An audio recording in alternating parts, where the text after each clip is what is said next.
So, of course you guys know, but our boy Roy got his own deck in the latest set. So of course, we gotta do a deck profile of that. Let's get started. So for this deck, it's gonna be a pure purple deck. I like my pure decks, although I know they might not be as good as the mixed decks. But anyway, we got a pure Roy deck for you, so yeah.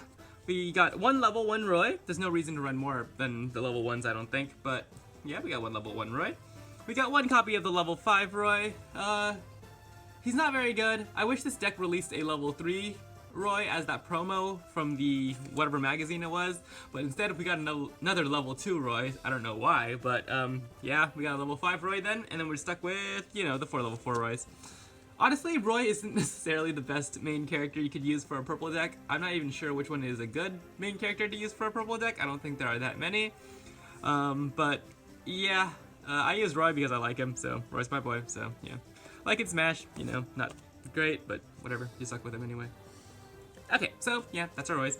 And then next, we got our 4 copies of Sophia, level 1s and level 4s. Sophia's a pretty good card in the deck. She has a support skill being a level 4, which is one of the rare cards that do. And yeah, she allows for discarding your opponent's hand. It doesn't really match this deck very much, so I mean, you use it because you like her, I guess. So yeah, I mean, she's not bad though. So during late game, if you want, you can stack the level 1 if your opponent has a lot of cards in their hand, right? So then she'll discard 2 cards from their hand, and then this copy will discard 1 card from their hand when you attack. So that can be a 3-card discard. Or if you have 2 copies of this in your hand during late game, and your opponent has, you know, like 4 cards or something, you can use this card, discard 2 cards, and then stack this to the top of your deck. And then when you mill it, the card will be like an archer. Your card will gain 40 support. So yeah, that's how you use her. This deck takes a lot of planning, I think. Like, you gotta kind of strategize early on to like know how much cards they have in their hand. But for this deck anyway, Sophia is kind of the main card for the deck. And then we got 4 copies of Naruto. So he's a good card, 30 support. I like his ability when you play him to return 1 card from your opponent's hand to the top of their deck, because that means you know what their next support is. So if they put a card with 30 support, you can always attack with, I don't know, like Elena or Sophia or something, just to waste that 30 support. Or if they stack something weak, then you know what the next card is going to be, so you go ahead and attack with whatever you want. Yeah, just he's a 30 support card, and usually when you play him, you will have less cards in your hand, because during that turn, you're going to be playing a bond, you might be playing another card, and you might be playing him. So that's like 3 cards out of your hand already. So chances are your hand's going to be less than your opponent's when you play him. And also this deck kind of uses a lot of cards from your hand to use effects, so you kind of lose advantage that way, so that kind of helps you catch up. And then we're using 4 copies of Lilina and level 1 Lilina. She's not really good. I just kind of use her because I like her, but she doesn't really do anything for the deck necessarily. You can use Roy's effect or any person who stacks effect to stack this copy of her to the top of your deck and then attack with, say, Roy, and then you can mill her. And then when you mill a card that lets you discard a card, you can flip 1 bond and draw a card.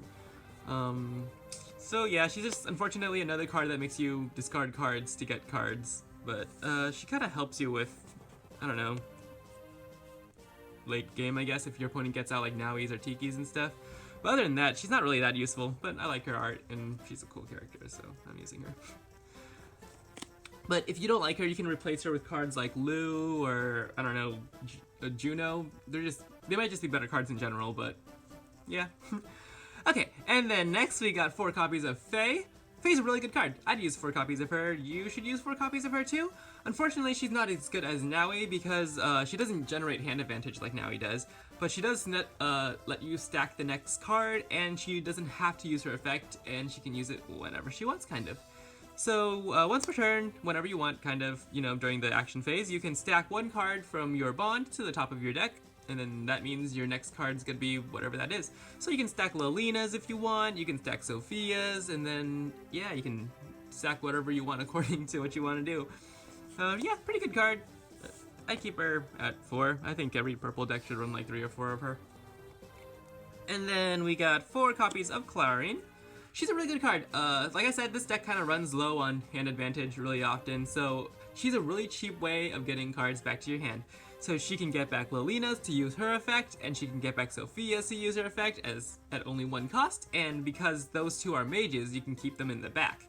and then you can put her in the back, and then she won't die as easily. So yeah, I like her. She's my favorite of the priest healers from this, because the other one was, what was her name, like Ellen or something. This deck already uses a lot of bonds, so you can't really use Ellen, because if you use her, then you're gonna be flipping 3 bonds face down, and you won't have enough for cards like Sophia. So it's up to you. If you don't end up using Sophia, you can use cards like Ellen. But in this deck, I think Claren's the way to go. And now we're just gonna show off the rest of the cards, which are more like cards for support. So they have really good support abilities, and that's why we're using them. We got 4 copies of Walt. He's an archer, and archers are very good because when you mill them, they are 40 support. So, you know, we're using 4 copies of him. We got 4 copies of Lou. Lou helps you with Lilina's ability. If you don't like Lilina, you can use the class change version of him, which helps you generate hand advantage at the cost of 1. Honestly, he is a better way of getting hand advantage than Lilina is, but I like Lilina. But yeah, we're using Lou just to help, you know, trigger Lilina's ability. Whether you say that's not worth it or not, I don't know. I might change that up later anyway. But that's what I have for now. We have 4 copies of, what's her name? Thite or something? Thite, right? She's a really good card. I think she's one of the best purple cards so far. She's actually really, really good, and she's just a normal, I think. Yeah, she's just a normal.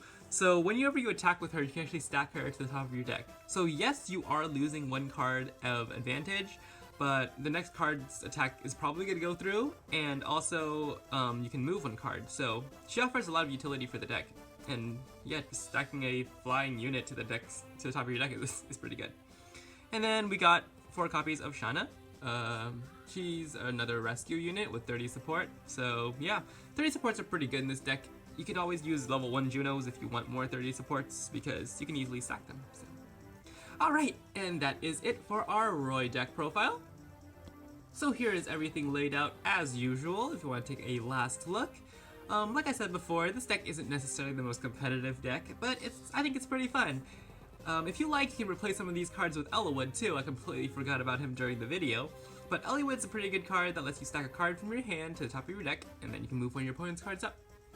Unfortunately, that ability also makes you lose advantage, but it's a pretty good ability, and it lets you, you know what your next card's gonna be.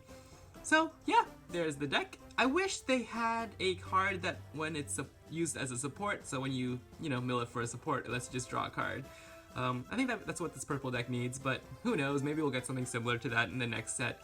Usually decks aren't really, really good, right after the first set that came out. I mean, look at Ike's deck, it was pretty bad until they got that newer support. But yeah, this is the purple deck so far. I might make some changes to it later. This is just kind of a fun build for now. But yeah, thanks you guys for watching. If you guys have any, advice or something, go ahead and give it to me in the comments, and then I will see you guys next time. Goodbye.